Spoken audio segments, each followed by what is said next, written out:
Hey guys, it's Michael from Fire and Brilliance, and today's episode is actually quite interesting. And if you've been following my content for a long time, you know that we focus a lot of attention on lab grown, lab created moissanite diamonds, gemstones, ruby sapphires, what have you. Today's episode, I'm actually going to be dedicating this to the people that are actually interested in purchasing natural diamonds in a lab grown world. And I'll go ahead and break that down for you. Basically, today's episode is about the ethical and moral code of selling natural diamonds in the lab grown world. And what does that even mean? What am I trying to say? Like, what are you getting yourself into? Basically, stay tuned. But before I break it down for you, definitely check us out on TikTok, Facebook, Instagram, Pinterest, as well as Twitter for other fresh and hot content here at Fire and Brilliance. And obviously, if you've been following our channel for a long time, hit the subscribe button, hit the like button, and leave a comment below after this video and let us know your thoughts. And I'm going to get right into it for you.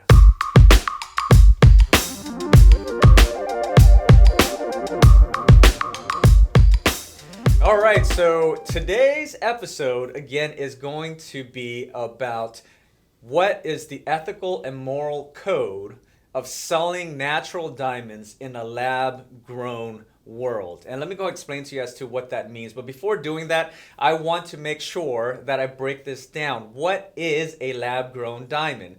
A lab-grown diamond is essentially the same as a natural diamond. The only difference is that one is man-made and one is made from Mother Earth. Okay, so it's basically the same thing. What does it mean by basically the same thing? Well, both gemstones are made of almost 100% carbon. So one is made of almost 100% carbon and the other is also made of 100% carbon. They're the same thing.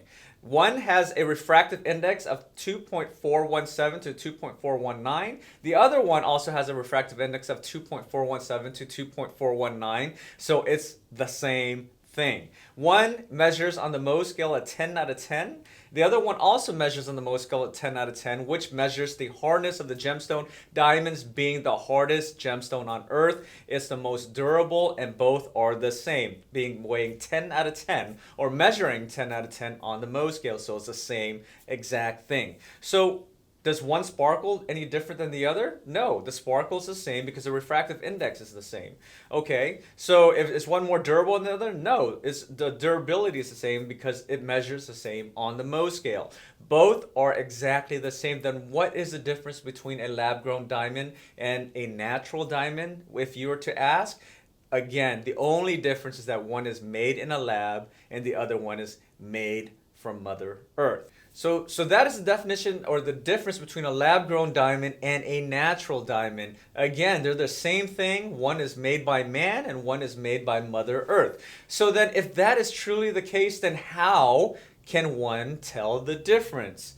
And to be frank with you, basically, even from an experienced jeweler, many experienced jewelers cannot tell the difference between a lab-grown diamond and a natural diamond.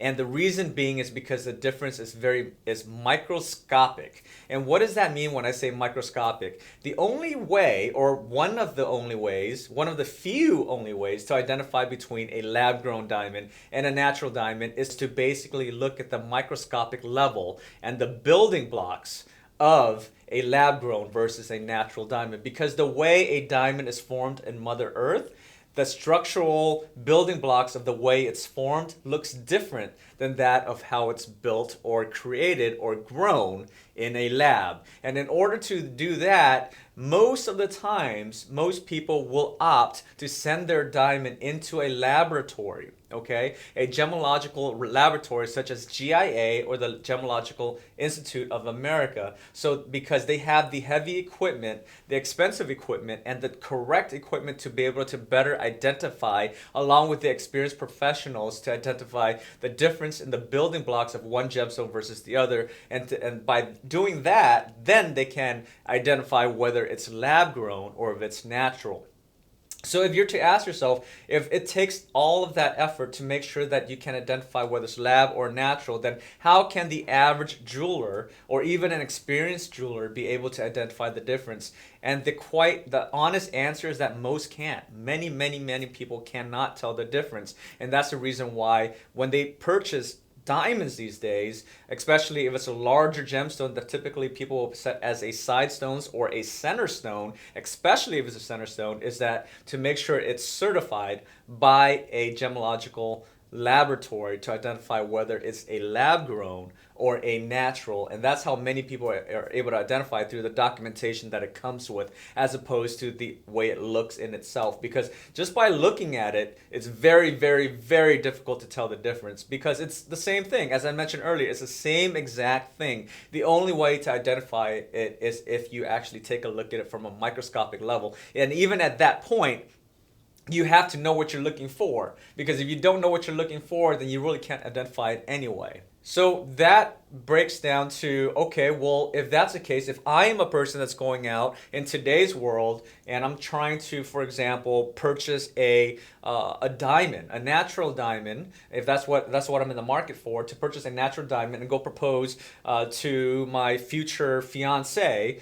How do I know? How can I be reassured that I'm getting what I'm paying for? How do I know that's not a lab grown versus a natural diamond? And that's actually brings out two sides of the business. There's a beautiful side of the business and the ugly side of today's world when it comes to shopping for a natural in a lab grown world, right? So the beautiful side is this. The beautiful side is that with a lab grown diamond option, that's exactly what it is. For those that actually love the idea of a lab grown diamond, they have another option as opposed to the traditional way of going out and buying only natural diamonds. And obviously the benefits are many, which is many videos I've done in the past, and I can leave in a link on top for you where I broke it down much more. But that said, I'll go ahead and quickly go over it here, that many people that purchase lab-grown diamonds, they are purchasing it for other reasons other than just the beautiful fact that it looks just like a natural diamond, because it is.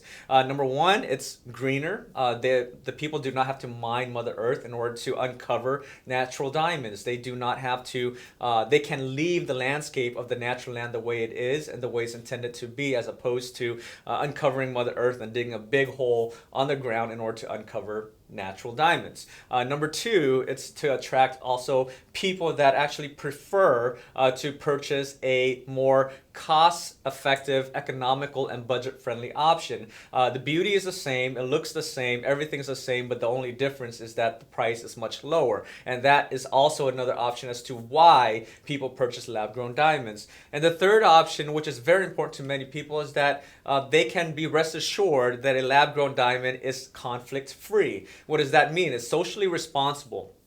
They can know that this diamond was not uncovered from, from another land where it was funding wars, funding human trafficking, funding bribery, funding any kind of bloodshed, anything like that. They know it's conflict free, and by doing that, that gives them reassurance that, especially if they're a type of person that wants to be socially responsible, that they're purchasing an option that they can know for sure it's lab grown and will not be in that scenario or those situations where it's funding those type of conflicts, right? So that's the beautiful side of the business. That's the beautiful side of actually purchasing lab grown in today's world. But there's also an ugly side. The ugly side is that if you are a person that prefers a natural diamond, if you are a person that prefers a diamond that came from Mother Earth, if you are a person that prefers just basically a natural diamond over a lab grown diamond, how can you be rest assured that a person is not going to sell you a lab grown, saying that it's a natural? And that's the ugly side of the business. So this brings up the ethics and the moral code of the jeweler up and down the supply chain, from the manufacturers to the wholesalers to the retailers, and all the way down to just individual diamond dealers, right? So how do we know the jeweler is not peppering lab diamonds into a batch of natural diamonds and mixing it all up? Which jeweler is being honest? Who is doing things the right way? How do we know if our diamond is a natural or a lab grown, right? So these are the type of questions that many people are asking these days. These are the type of questions that people are asking every single day when they're purchasing. Well, there's so many different options. How do I know? All right. How do I know if my own jeweler who's experienced cannot tell the difference? How will I, as the average Joe, be able to tell the difference, right? So those are the type of questions that are being asked a lot. So and I'll give you an example. I came from GIA, the Gemological Institute of America. That's where I went to diamond school. And I've heard from stories from a lot of colleagues or classmates of mine that are in the jewelry business, right? And they even told me that, they were able to find some lab-grown mellies peppered into a batch of natural, supposedly natural diamond mellies, right? So, and then you have to ask yourself, okay, why are people doing this? If people are in the supply chain, why are they doing this? Well, it's obvious. If a lab grown option is a quarter of the price of a natural option, if they were to pepper in lab grown diamond mellies into natural diamonds, then they're obviously going to be more profitable. At the end of the day, they're trying to be more profitable.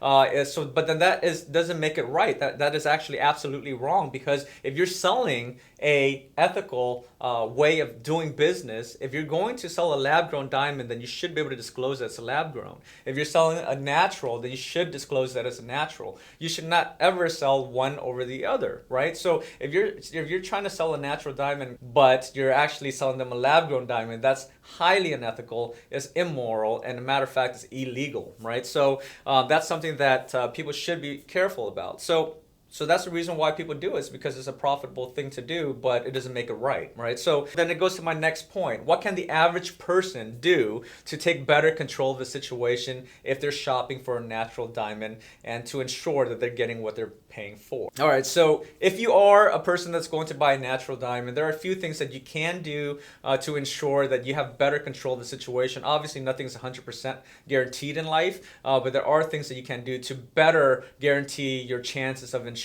that you're purchasing a natural, if that's what you're going for. Number one, if you're going to buy a natural diamond and pay a premium dollars for it, then go with a trusted jeweler. It's extremely important that you go with someone that's trusted, okay? And how do you know if someone's trusted, right? I made a video of this a couple of years back. I could definitely leave in the link above, but to quickly go over it, you know that someone is trusted if they've been in business and they've been around for a long time, right? If you've been around for a decade or longer, there's a good chance that this person is trusted. And why? Because typically if people are doing business and doing it the wrong way, they typically will close down due to bad reputation. They'll usually be closed down because maybe of a lawsuit. Usually be closed down because they're just doing business the wrong way. They'll never business anyway. So for anyone to be around for 10 years or longer, they must be doing it the right way, for the community to trust them, for the community to actually go to them. So to vet a trusted jeweler, make sure that they've been around for a while. Number two, if they've been around for a while, it also means that they're experienced. So if they're experienced, they will be able to better understand, how to better identify a lab-grown versus a natural, who they can purchase a lab-grown diamond from, and versus who they should purchase a natural diamond from, in terms of different vendors, suppliers, the supply chain, and all that, because they're more well-connected in that environment. And if they're more well-connected in the environment, they're more experienced with those people, and they're more experienced with those people, that they'll know where they're getting the goods and supply and the diamonds from, whether it's lab or natural. So, and at the end of the day, obviously, do the research for yourself when you're vetting your own trusted jeweler. Ask them questions. Ask them questions. Ask them all the right questions. Is this a lab grown? Is this a natural? How do you know the difference? Who are you buying it from? How can you tell? Do you have a certificate? Does the certificate claim it's a natural, or does the certificate claim it's a lab grown? Who are you buying it from? How are you buying it? Can you show me the difference? Can you show me why a natural costs more versus why a lab grown costs more? And these type of questions, if you were to ask them, if the way they answer it, if it flows out naturally and the way they explain it to you, you could kind of tell whether or not they're being honest or if they're just kind of making things up, right? So you have to ask the right questions at the same time and see if they know what they're talking about and if they're knowledgeable. So that's how, number one, you're able to figure out whether or not So you can better control the situation by finding a trusted jeweler. Number two, especially if you're purchasing a large center stone, make sure that you're going to purchase a center stone that has been certified or has a certificate by a gemological laboratory such as GIA. By having a certificate at the same time, if the inscription of the certificate number is on the gemstone, chances are then that diamond has been certified. It can say that's a natural diamond, and the inscription of the gemstone is also matching with the cert number, and then it could better identify that you're getting what you're paying for. So, center stones, natural center stones can range anywhere between $5,000 to hundreds of thousands of dollars to millions of dollars, depending on your budget. So, if you're going to spend that kind of money, make sure that you are going to purchase a diamond that has a certificate to back it up. And number three, obviously there are machines nowadays and different types of equipment that can identify a lab diamond versus a natural diamond, right? So again, if you don't have those type of machines handy, send it into a lab and get it certified. But if your jeweler does have those type of machines, ask them if they could take it out and prove to you that one is a lab versus one is a natural. These machines are quite expensive. It can range anywhere between $8,000 to $20,000 per unit, and if not more. So not all jewelers will invest to have this type of equipment.